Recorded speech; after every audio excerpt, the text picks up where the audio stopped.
Selamat sore, Bapak Ibu dosen yang saya kasihi. Pertama-tama, perkenalkan nama saya Jonathan Parlindungan dari kelas LA11 dengan NIM 2201 802784. Di sini saya akan menjelaskan jawaban saya tentang text meaning dan juga web meaning.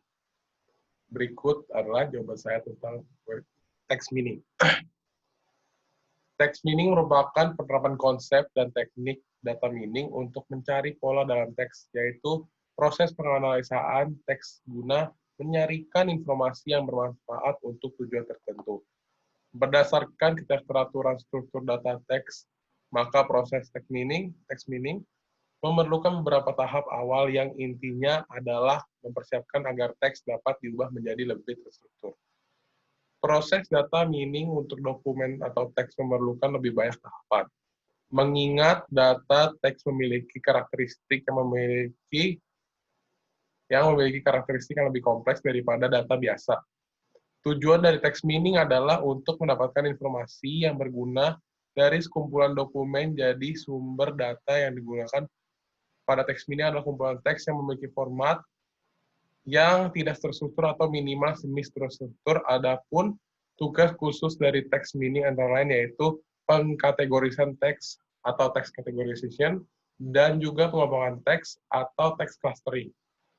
Berikut adalah tahapan dalam text meaning. Tahapan pertama tokenizing, yang kedua filtering, yang ketiga stemming, yang keempat tagging, yang kelima analyzing. Yang dimaksud tokenizing adalah tahap pemotong string input berdasarkan tiap kata yang menyusunnya. Contoh dari tahap ini adalah sebagai berikut. Text input, manajemen pengetahuan adalah sebuah konsep baru di dunia bisnis selanjutnya. Hasil token, manajemen pengetahuan adalah sebuah konsep baru di dunia bisnis. Filtering. Tahap filtering adalah tahap mengambil kata penting dari hasil token. Bisa menggunakan algoritma stop list atau membuang kata yang kurang penting atau word list seperti menyimpan kata penting. Contoh, hasil token. Manajemen pengetahuan adalah sebuah konsep baru di dunia bisnis selanjutnya. Hasil filter, manajemen pengetahuan konsep baru di dunia bisnis. Stemming. Stemming adalah tahapan mencari root kata di tiap kata hasil filtering. Contoh, dari tahap ini sebagai berikut.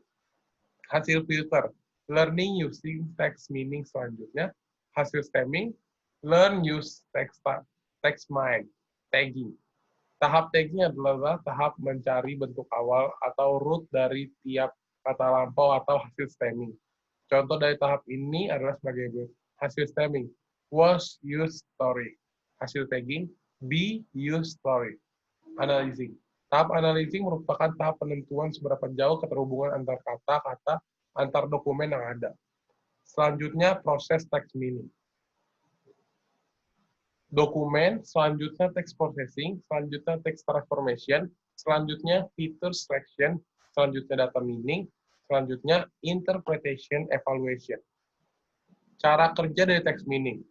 Text meaning memiliki sifat yang mirip dengan data meaning, tetapi dengan fokus pada teks daripada bentuk yang lebih terstruktur. Namun, salah satu langkah pertama proses penambangan teks adalah mengatur dan menyusun data dengan cara tertentu, sehingga data dapat menjadi sasaran analisis kualitatif dan juga kuantitatif.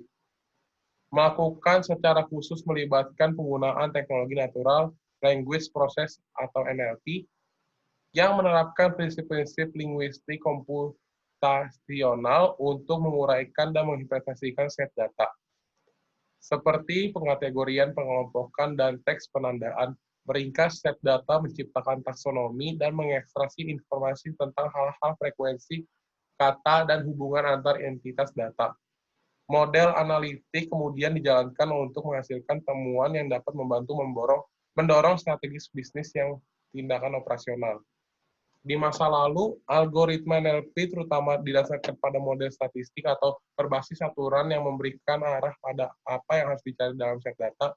Namun, pada pertengahan 2010, Model pembelajaran mendalam yang bekerja dengan cara yang kurang inovasi muncul sebagai pendekatan alternatif. Untuk untuk untuk namun pertengahan 2010 model pembelajaran yang bekerja dengan cara yang kurang diawasi muncul sebagai pendekatan alternatif untuk analisis teks dan aplikasi analisis selanjutnya lainnya yang melibatkan kumpulan data besar, pembelajaran dan mendalam menggunakan jaringan syaraf untuk menganalisis data menggunakan metode iteratif yang lebih fleksibel dan ini intuitif dari apa yang didukung pembelajaran mesin konvensional. Akibatnya, alat text mining sekarang lebih siap mengungkapkan kesamaan dan asosiasi yang mendasari data teks. Bahkan jika para ilmuwan data tidak memiliki pemahaman yang baik tentang apa yang kemungkinan mereka temukan di awal proyek, misalnya model yang tidak diawasi dapat mengatur data dari dokumen teks atau ke email ke dalam sekelompok topik tanpa panduan dari seorang analisis. Aplikasi text mining. Analisis sentimen adalah aplikasi text mining yang banyak digunakan dapat melacak sentimen pelanggan tentang perusahaan. Juga dikenal sebagai penambang opini, analisis sentimen, menambang teks dari tinjauan online, jaringan sosial, email, interaksi, pusat panggilan, dan sumber data lainnya untuk mengidentifikasi untayan umum yang mengarah ke perasaan positif atau negatif pihak pelanggan. Informasi semacam itu dapat digunakan memperbaiki masalah produk, meningkatkan layanan pelanggan, dan merencanakan kampanye pemasaran baru. Menggunakan teks mini umum lainnya termasuk kandidat penyaringan berdasarkan kata-kata resume, memblokir email spam, mengklasifikasikan konten situs web, menandai klaim asuransi yang mungkin palsu, menganalisis deskripsi gejala untuk membantu dalam diagnosis, dan memeriksa dokumen perusahaan sebagai bagian dari proses penemuan. Selanjutnya adalah manfaat teks mining. Menggunakan penambangan dan analisis untuk mendapatkan wawasan tentang sentimen, pelanggan dapat membantu perusahaan mendeteksi masalah produk dan bisnis kemudian mengatasi sebelum masalah menjadi besar yang mengaruhi penjualan. Teks mining dalam ulasan dan komunikasi pelanggan juga dapat menginovasi fitur baru yang diinginkan untuk membantu memperkuat penawaran produk. Selanjutnya adalah tantangan dan masalah teks mining. Teks mining bisa menjadi menantang karena datangnya sering tidak jelas, dengan tidak konsisten, dan juga kontradiktif. Upaya menganalisa semakin diperumit oleh ambiguitas dan yang dihasilkan dari pembedaan sintaks dan tematik, serta penggunaan slang, sarkasme, dialek regional, dan bahasa teknis khusus untuk industri vertikal individu. Akibatnya, algoritma teks mini harus dilatih untuk mengurangi ambiguitas dan ketidakkonsistenan ketika mereka mengkategorikan, menandai, dan meringkas set data teks. Contoh kegunaan teks mini dalam dunia kesehatan. Guna dari teks mini adalah mendapatkan informasi dari data yang sudah ada, Jadi guna dari teks mini dalam dunia kesehatan bisa menjadi informasi kesehatan dari data yang pernah ada di dalam dunia kesehatan. Contohnya dalam dunia kesehatan ada jenis-jenis obat yang sudah ada, terus ada data-data yang sebelumnya sudah ada dalam obat tersebut.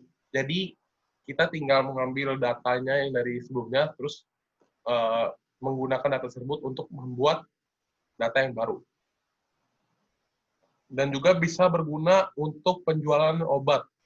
Misalnya obat masih kurang baik atau kurang berguna, mungkin bisa tambahkan racikan baru untuk membuat obat tersebut tambah baik. Sekian video saya tentang text mining. Terima kasih.